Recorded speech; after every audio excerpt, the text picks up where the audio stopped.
उसके बाद हम देखने वाले हैं ब्रिटिश शासन के प्रति जो है असंतोष। आज 1857 क्रांति के आगे। तो चैनल पर नए हैं तो चैनल को सब्सक्राइब और वीडियो को लाइक जरूर कीजिएगा। उसके बाद यह जो है विद्रोह का कारण भारत में ब्रिटिश नीतियों से जो है उत्पन्न व्यापक असंतोष था और अंग्रेज की जो है राज विस्तार की नीति के कारण जो है भारत के अनेक शासक और सरदारों में उनके प्रति असंतोष व्याप्त हो गया था। उसके बाद कई भारतीय राज्यों ने अंग्रेज़ों के साथ सहायक संधि कर ली थी, परंतु अंग्रेज इन संधियों को जो है मनमर्जी से तोड़ देते थे। उसके बाद डलहौजी ने राजहरम की नीति जो है को कड़ाई से लागू किया, जिससे जो है असंतोष और भी अधिक बढ़ गया। और इसके बाद झांसी के मृत राजा के दत्तक पुत्र को डलहौजी ने उत्तराधिकार नहीं माना और 1854 ईस्वी में जो है झांसी पर अधिकार कर लिया। उसके बाद 1851 ईस्वी में जो है पेशवा बाजीराव द्वितीय की मृत्यु हो गई और जिसके पश्चात जो है अंग्रेज ने उसके दत्तक पुत्र नाना साहब को पेशवा के रूप में मिलने वाली पेंशन देना जो है वो बंद कर दिया। और उसके बाद जो है मुगल तत्कालीन बादशाह के बाद किसी भी उत्तराधिकार को बादशाह मानने से इनकार कर दिया। उसके बाद हम देखेंगे 1857 ईस्वी का विद्रोह के, जैसे कि भारत में प्रथम स्वतंत्रता संग्राम और ब्रिटेन में जो है इंडियन म्यूटिनी कहा गया। उसके बाद भारत का अंतिम मुगल जो है सम्राट बहादुर शाह जफर को घोषित किया गया और ब्रिटेन में जो है इसमें गवर्नर जनरल लॉर्ड कैनिंग को बनाया गया और इसमें जो है भारतीय और अंग्रेज के सेना का अनुपात जो है 2:1 रखा गया।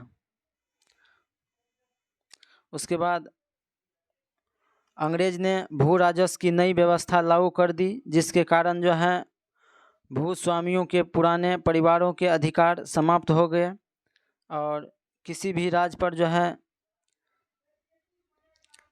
आधिपत्य करने के बाद जो है उसकी पुरानी प्रशासन व्यवस्था समाप्त कर दी जाती थी।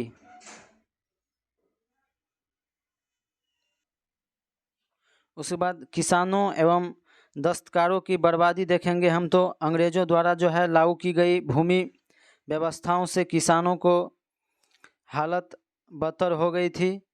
जब इंग्लैंड में निर्मित हुआ माल भारत में जो है पहुंचने लगा तो यहाँ के जो है पुराने हस्तशिल्प बर्बाद हो गए। उसके बाद फलस्वरूप जो है पीड़ित किसान और कारीगर ब्रिटिश शासन को समाप्त करने के लिए एकजुट हो गए।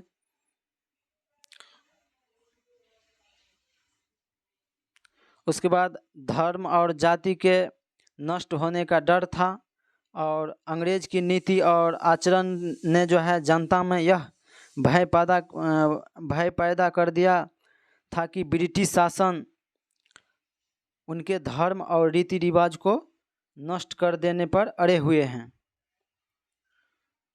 और उसके बाद जो है ईसाई धर्म प्रचारकों ने हिंदू और इस्लाम धर्म के और जनता के जो हैं पुराने रीति रिवाज की खुले आम जो है निंदा की और अंग्रेज ने अनेक मामलों में जाति नियमों की जो है उपेक्षा की। और उदाहरण के लिए जो है जैसे कि फौजों, जेलों और रेल यात्रियों के मामलों में किया था। उसके बाद नई शिक्षण संस्थाओं को जो है, जिनमें से कई संस्थाओं के स्थापना ईसाई धर्म प्रचारकों ने की थी, को जो है संदेह की दृष्टि से जो है देखा जाता था और अंततः जो है अनेक लोग अपने धर्म के नाम पर ब्रिटिश शासन के विरुद्ध जो है विद्रोह में शामिल हुए।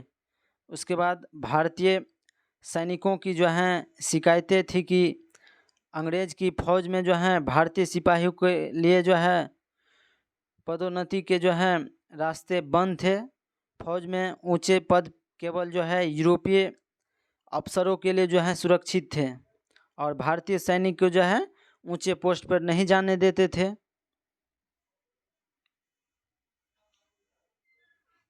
उसके बाद भारतीय और यूरोपीय सैनिक के जो है वेतन में बहुत अंतर था।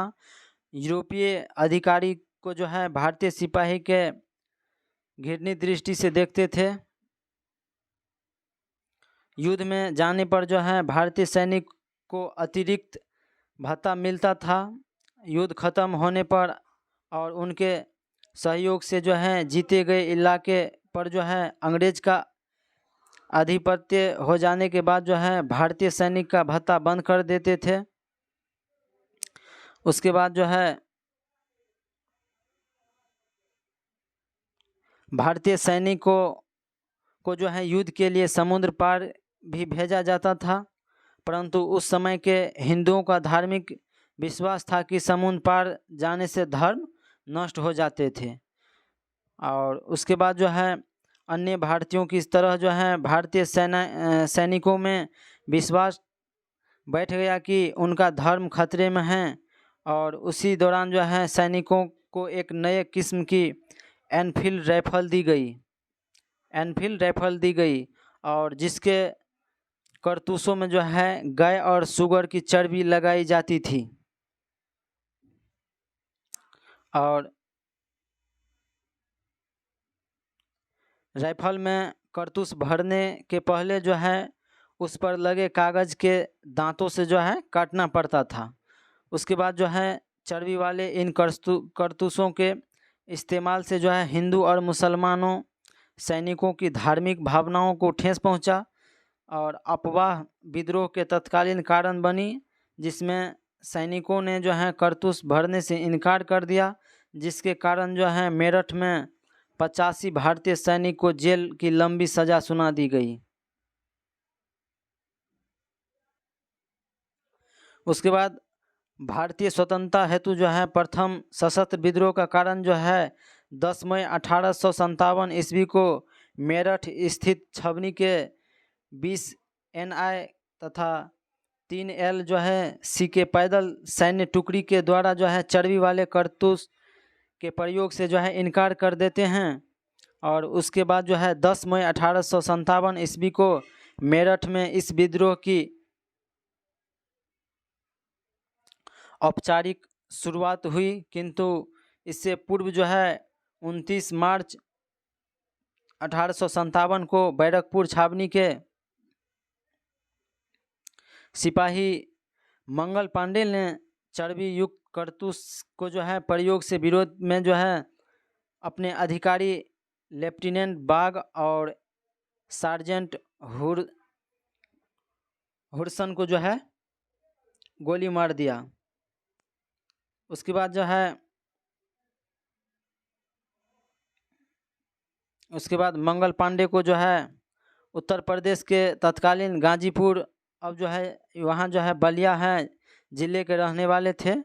तो मंगल पांडे कहाँ के थे? उत्तर प्रदेश के गाजीपुर के, जो अभी वर्तमान में बलिया में है, ज़िले के रहने वाले थे। और वह जो है बंगाल स्थित बैरकपुर छावनी की 34वीं एनफील्ड राइफल के जवान थे।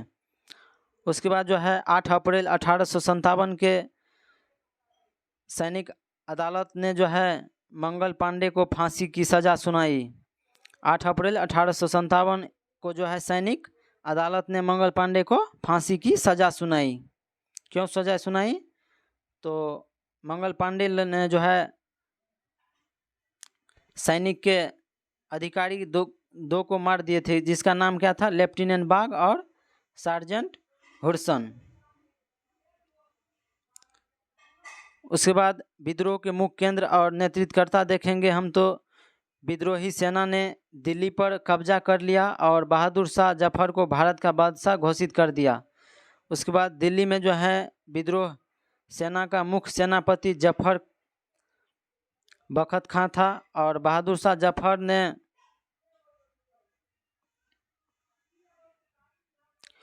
बहादुर शाह जफर को जो है ये भारत के अंतिम मुगल सम्राट थे, जिसको जो है 1857 ईस्वी में इनका दरबार क्रांति का जो है प्रमुख केंद्र था। और 11 मई 1857 को मेरठ के क्रांतिकारी ने बहादुर शाह को क्रांति का नेतृत्व सौंपा और 12 मई को जो है दिल्ली को अंग्रेज के प्रभाव से मुक्त करा दिया गया। उसके बाद 20 सितंबर 1857 को बहादुर शाह ने हुमायूं के मकबरे में जो है अंग्रेज लेफ्टिनेंट WSR हडसन के समक्ष जो है समर्पण कर दिया तथा उन्हें जो है रंगून बढ़मा भेज दिया जेल में। वहीं पर जो है 1862 ईस्वी में बहादुर शाह जफर की मृत्यु हो जाते हैं। उसके बाद रंगून बढ़मा में स्थित बहादुर शाह की जो है मज़ार पर लिखा है कि जफर इतना बदनसीब है कि उसे अपनी मातृभूमि में दफन होने के लिए ज़मीन भी नसीब नहीं हुई।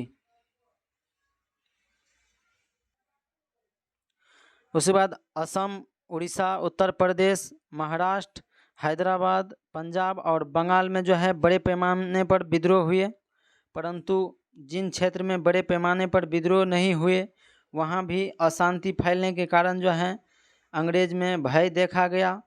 जैसे दिल्ली, अवध, रुहेलखंड, बुंदेलखंड, इलाहाबाद के आसपास के इलाकों में जो है आगरा, मेरठ और पश्चिमी बिहार में विद्रोह काफ़ी व्यापक और भयंकर था। उसके बाद हम वीर कुंवर सिंह के बारे में देखेंगे। वीर कुंवर सिंह जो है ये बिहार में विद्रोह सेना का नेतृत्व जगदीशपुर के जमींदार कुंवर सिंह ने किया था और कुंवर सिंह ने बिहार प्रांत में आंदोलन की शुरुआत करने वाले प्रमुख स्वतंत्रता सेनानी थे। तो जगदीशपुर से जो है जमींदार था, कौन था? वीर कुंवर सिंह, जो 1857 क्रांति का नेतृत्व किया था। उसके बाद बिहार में सर्वप्रथम जो है दानापुर में विद्रोह हुआ था। कुंवर सिंह ने अपने युद्ध कौशल और छापामार युद्ध नीति के द्वारा जो है अंग्रेज का सामना किया और इसके पश्चात जो है 26 अप्रैल 1858 की इनकी मृत्यु हो गई। तो वीर कुंवर सिंह का मृत्यु कब हुआ? 26 अप्रैल 1858 को। उसके बाद नाना साहब को देखेंगे हम। कानपुर में 5 जून 1857 का विद्रोह आरंभ हुआ, जहां विद्रोहों ने जो है नाना साहब को पेशवा घोषित कर दिया और नवाब अजीमुल्ला उसका जो है मुख्य सलाहकार बना। नाना साहब पेशवा बाजी राव द्वितीय के दत्तक पुत्र थे और उसका जो है वास्तविक नाम धोंधू पंत थे। कौन थे? क्या था इसका वास्तविक नाम? धोंधू पंत। और अंग्रेज ने इन्हें जो है पेशवा का उत्तराधिकारी मानने से इनकार कर दिया तथा उनकी जो है 8 लाख रुपए की वार्षिक पेंशन बंद कर दिया और इसके परिणाम स्वरूप नाना साहब ने अंग्रेज के विरुद्ध जो है क्रांतिकारी का नेतृत्व किया। उसके बाद नाना साहब के सैनिक का जो है नेतृत्व तापे टोपे कर रहा था, जो एक बहादुर और योग्य नेता थे।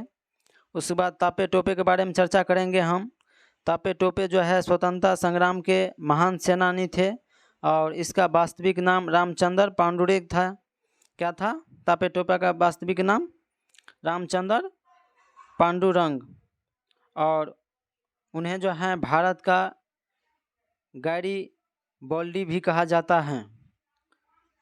इन्होंने अंग्रेज के विरुद्ध 1857 ईस्वी के स्वतंत्रता आंदोलन को जो है दीर्घकाल तक जारी रखा और अपनी सेना को लेकर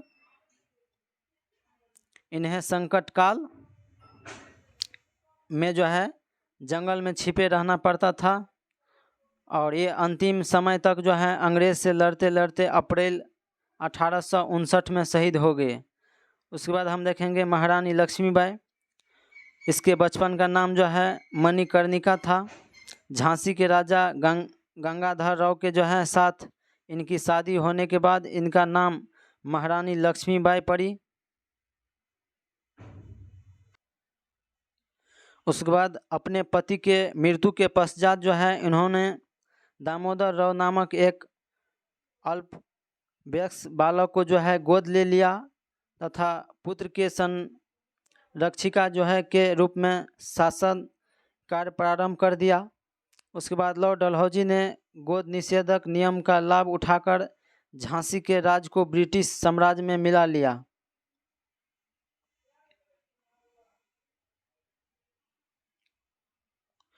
उसके बाद इस नीति के असंतुष्ट होकर रानी ने बड़े वीरता के साथ अंग्रेज से युद्ध किया और 17 जून 1858 ईस्वी में ग्वालियर के किले में जो है स्वतंत्रता की लड़ाई लड़ते हुए वीरगति प्राप्त हो गए।